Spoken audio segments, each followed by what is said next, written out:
Discussion keeps the world turning. This is Roundtable.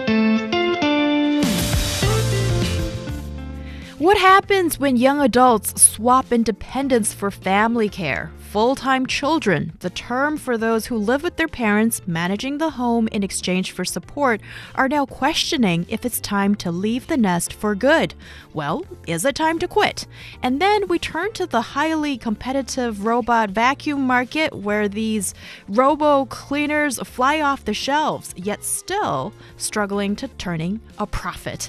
Coming to you live from Beijing, this is Roundtable. I'm Heyang. For today's program, I'm joined by Steve Hatherly and Yushun in the studio. First on today's show.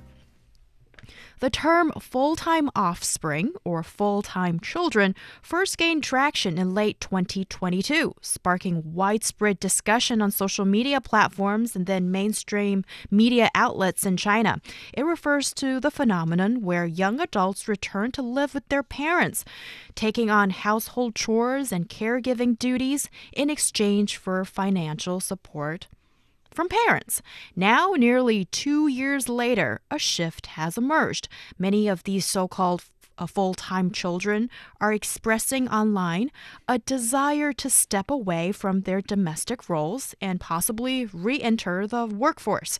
So, Steve, when you first saw this term, full-time children, during our status meeting, were you a little puzzled? Just by the terminology? Yeah, I didn't know what a full-time... I thought I was a full-time child growing up. I was always a child to my parents.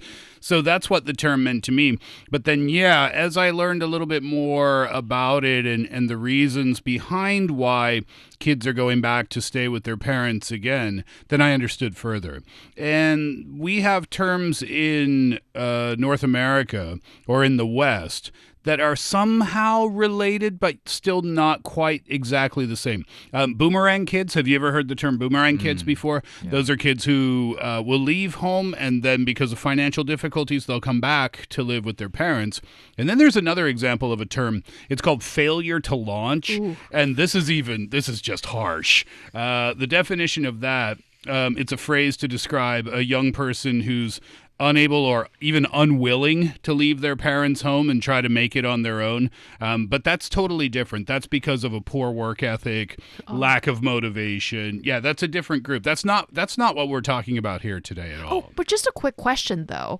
Do you sense that maybe boomerang kids is just euphemism for, sorry to say, failure to launch? No, I don't think so, because failure to launch, and again, don't go around using this term. It's not a very nice term to use about people, but it's used to describe a group who they don't want to try. Oh. Yeah, whereas boomerang kids, they might be out there trying to work, trying to get a job, but, life becomes too expensive and they can't handle it. Mm. And then, just like a boomerang does, they come back, hence the term. So those two groups are different groups of people. Okay. Then I think in this case, at least according to these full-time children, they're different because they're more likely they want to take a break, maybe because of their exhausting work lives or just they're looking for a gap year to find jobs or just study for higher educational opportunities. And then they have an environment that can support them to do that so that they come back to their family's home and then be a full-time children. So as you said, maybe there are differences, but they have something the same, right? So I think this seems to be something that has always existed. And another situation here in China is that parents are often happy to have their children come back because I think most likely, maybe it's because of the cultural difference, there are no that kind of a stigma that children living in parents' house is something that it's not weird. Yeah. I think that's one, I've lived in Asia for half my life, actually. And I think it's one of the largest differences that I can find. It's funny when people ask me about culture differences between the West and Asia, I can find more similarities than I can find differences, but this is one of the differences. Yeah, in China and in Korea and in other countries as well in this part of the world, living at home with your parents, perhaps until you get married, is not considered a weird thing. It's considered a norm. But in Western culture, and I don't know the history behind this part of Western culture, but we are expected? No, expected is too strong a word. It's just the norm to move out of your house, out of your parents' home when you're about 18 years old, because that's when university starts. And perhaps part of the reason for that, I was trying to think why. You know, for when I went to university in Halifax, Nova Scotia, in Canada, I had friends who lived at home with their parents during their university years because they were going to school in Halifax and they were from Halifax. So their family's home was quite close, whereas I was from a couple of hours away, so I lived in a university dorm. So when I say that, you know, it's the norm for kids to move out at 18 and pursue their studies, part of it's because the universities are often quite far away. If they're close, they tend to stay home, or they can stay home. So even with that being said, we can find a similarity there, right? It's not everyone in Western culture that at 18 you don't have to leave your house. It's just kind of the norm. It's just kind of what happens. Oh, well, it's good to know that you don't have to. No, they be don't kicked kick out. you. Yeah, no, it's not like on your 18th birthday the front door is open with your suitcase outside. No, it's not like that at all. Oh, okay, great. So it's not that drastic, and that's good to know. And here in China, it's really interesting that in the last 2 years-ish, we've seen that initially when the term emerged, well, you know, those who work in the media are often excited when new terms or labels surface, so we have something to talk about.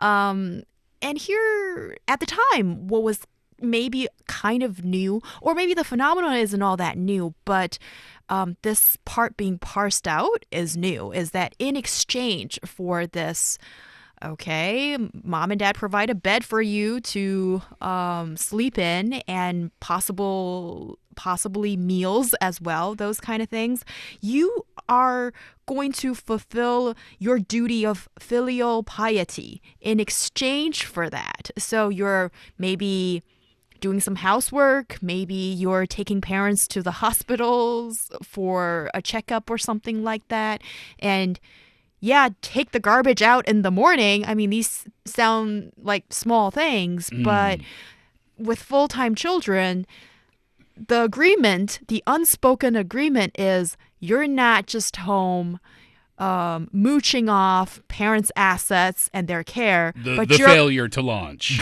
Yeah, right. But you're also, in exchange, providing some care for your parents as well. Isn't that what you should do when you're just staying at home? I mean, you're not, financially supporting this family, and you're staying at home, and your parents are maybe having that kind of pension, or they're still working. So these kind of little things, I would say, just something that you can do. And in this way, I think it comes to the idea that, okay, maybe there are some differences between different cultures. But still, in the Chinese context, I think, when you're just staying at home and not doing anything, your parents or even your neighbors or just relatives will think that, you're just staying at home and not doing anything. It's just not good. And people will or may have that kind of idea on you that, it's not good. Question. The term full-time children, does this imply some kind of employment? Meaning you're not, these examples that we're talking about here in China, they're not contracted, right? It's not like they're signing a contract with their parents. But when they do come back home, they are receiving a kind of payment for the things that you've just mentioned, right? Heyang, like taking out the garbage and driving the parents to the grocery store, doing the grocery shopping and cooking the meals and things like that. As you mentioned, you should shouldn't they be doing that anyway? Yeah, maybe. But this is a little bit different, right? Because in many cases, not every, but in many cases, they are receiving some form of payment for their services here too, right? I would say sometimes, but it's hard to imagine so many Chinese families for the parents to hand you some cash or make the digital transaction on WeChat or Alipay every month to pay their kids to do stuff like that. I just find that maybe for some families, they don't find that to be odd. But for other families, that is just beyond bizarre. Because for Chinese traditional culture, it's like, this emotional ties with between the two generations. It's not supposed to be so transactional. If it's presented in that way, it just makes everybody kind of uncomfortable. But I can also see that for some families, maybe they'll do this. Just have the monthly transaction. Who knows? Yeah, I would say that could be just a monthly allowance for these people, even though they're just adults. And of course, you need to spend money, even though you're just staying at home. Maybe you need to go out socializing, everything. You need money, right? And that's your monthly allowance. And they're treating, because this is kind of a topic on social media, and people would like to treat these kind of phenomena or behavior into a kind of a terminology. And then, at least that's why I think the term of full-time children comes up. Okay, and now let's give everybody the latest update. That is after almost 2 years, and this thing has been brewing on social media or whatnot, and now apparently those who have become full-time children, or some of them have voiced their desire to leave this domestic role, and they want out, and they want back into, I guess, the regular young adult or adult life of being away from the home and live or swim in this crazy world out there. So what do you think explains this latest shift, or maybe this discussion on social media? First of all, as I said, maybe there are still some stigmas on these kind of behavior, and that they are coming from their relatives and neighborhoods, saying that even though you're just doing things for your family at the moment, but you're still from outside, you're just staying at home and doing nothing. So with these kind of, I would say, social pressure, people would still need to go out and trying to do something.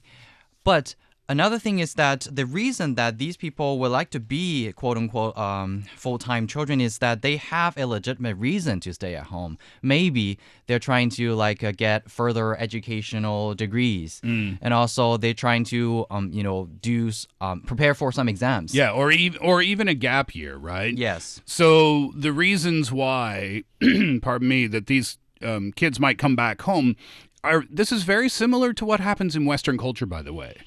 Kids will go out. My sister did this. She came back home when she was 26 years old because something happened with the company she was working for, and she needed to find another job. And in the meantime, she came back home. And I think she was there, I remember, for about 6 months or a year or something, and then off she went again. But the kids here in China who have come back home, and then, as you mentioned, Heyang, they want to go again, there's some different reasons that have been stated in terms of why they might want to do that. And one of the reasons is they start to fear that they can't provide the needed financial support for their parents by simply staying at home 24/7. And that could be true particularly perhaps for those kids who came back for a gap year, where they'll realize at some point that the stagnation in their personal growth or in their inability to financially support their parents will become a hindrance to their family. And I guess the reason they think like that, and maybe it's fair to think like that as well, is when you do come home and you're being the full-time child and you're doing the grocery shopping and the cooking and the laundry and all of those things, yes, it's wonderful financial support, but they are also putting their own lives on hold, you could argue. That's probably not true in every case, of course, but the argument could be made that for their own self-fulfillment, for their own progress, that might be holding them back a little bit. That is a very good point. And also, this is maybe not a particularly new argument, but for anybody to look at the workforce, especially if you on your resume there's a gap in between employment. When you start looking for a job again, often you need to explain, and that could be some kind of that could be called employment scarring of some sort. But now in China, at least, everybody has heard of the term full-time offspring or full-time children. So maybe you have better luck in explaining what you did for those disappearing years. Yeah, that could be, but that could be another reason, although I think it's pretty easy to explain to a potential employer. Here's another reason, and I think this is valid as well. The family relationship, it might be hard to maintain a balance within the family relationship, where the parents are typically sometimes in the same city, sometimes not, but often there's a buffer or a barrier, if you will, that allows for some breathing room within the family, if you know what I'm trying to say. But if everybody's together all the time, all day, every day, that might put a real strain on the family relationship too. As I illustrated before, most of the parents in China would welcome their kids to come back and just live with them. Why do you think is that?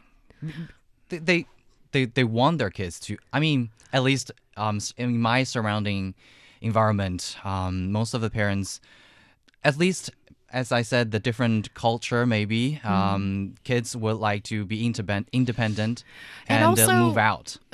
But in Chinese families, it is not a must-to-do thing. Yeah, and also for more than a couple of generations of Chinese people born in the 1980s and 1990s, if you're born in a city, then the reality is more often than not you're the only child, and therefore for the already close tied families in the Chinese traditional culture, when you only have one child, and then maybe the parents are a little bit more welcoming when the kid, grown up young adults come back home, because there is only one child. And there's also something kind of interesting within the Chinese family dynamic. This has been explained decades ago by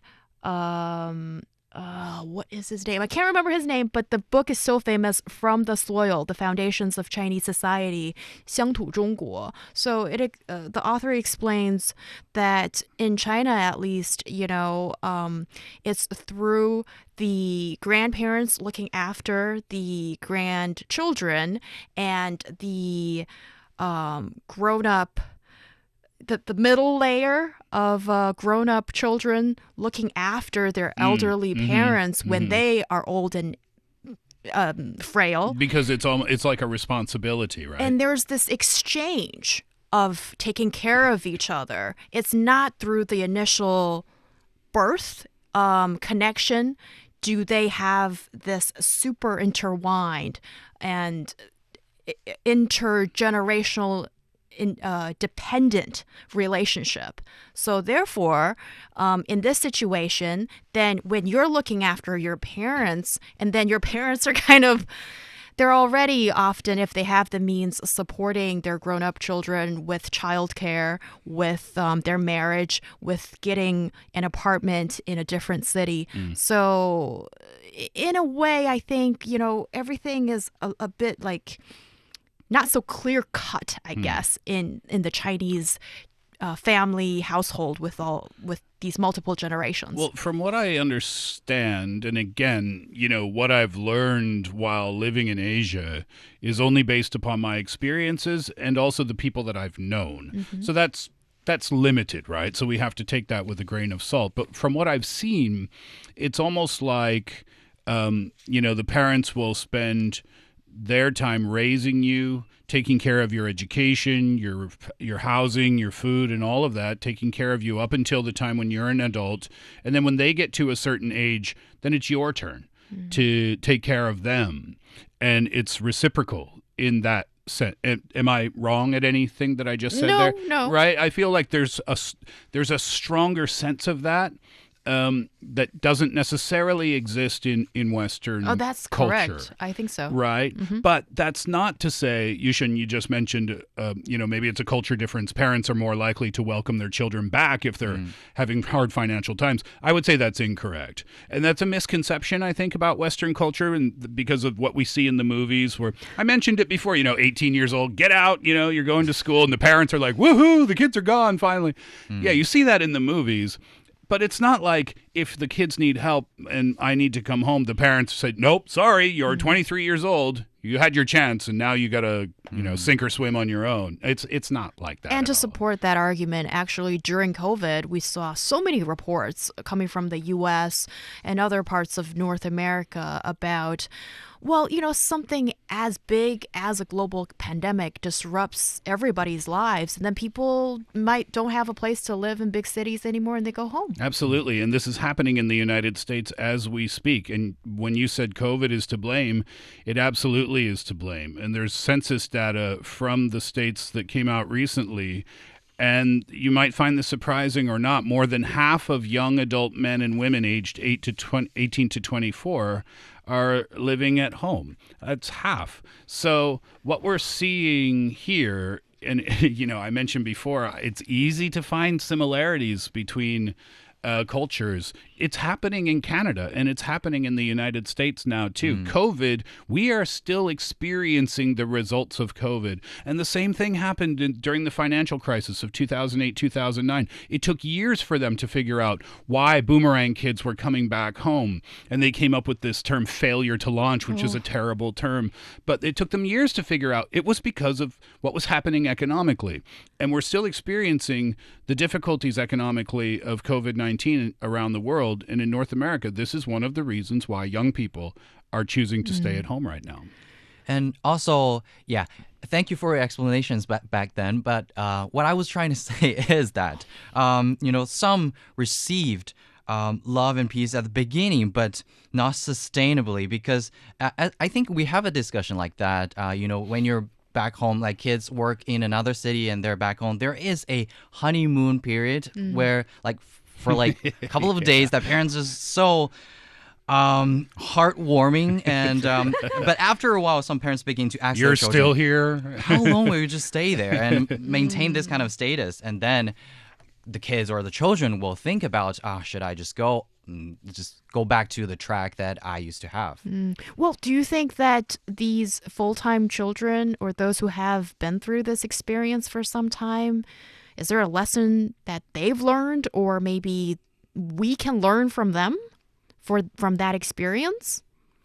Yeah, it's difficult to answer because there are so many different reasons why they might be doing that. My friend in Canada is doing it right now because his parents need taking care of for their health reasons. And he had traveled around the world and done jobs in different countries, but he's now home doing that. So he, at his age, is a full-time child, and he's in his mid-40s, but he's doing that out of a sense of responsibility to take care of his parents. But so there's a lesson to be learned there about family responsibilities. But, another person who was doing it for a gap year, that would be a different lesson. So do you see what I mean? It's hard to come up with a blanket answer for that, I think. I think at least people who are doing this need to know what they are doing and what they're trying to do. Of course, you can stay at home maybe for preparation for exam, or there is something that you really need to pursue, but there is some kind of financial crisis that you're having. But at least you are doing something, and you need to let your parents know that you have an aim, and that is something that you need to pursue. And also, every family is different. Yeah, exactly Yeah. right. Every set of circumstances is It's totally very different. Yeah. And some people might want to be doing that, and other people might not want to be doing that. So it's hard to say. And also, it's a privilege that isn't really for everyone. While it might not seem so apparent, returning home is actually a privilege and a reflection on a family's financial stability. Full-time offspring can be an option for those families who feel, well, there isn't as much financial strain, and usually they have 2 people collecting pensions and supporting 3 people, or maybe there's other financial means, other financial vehicles generating income. So it's not even an option for some people. And also, just to look at the general Chinese society, I feel like the family thing, it really have become serving as safe sanctuaries, you know, and that's also absorbing some economic strain that could otherwise fall on society. And that's all we have to say about this topic.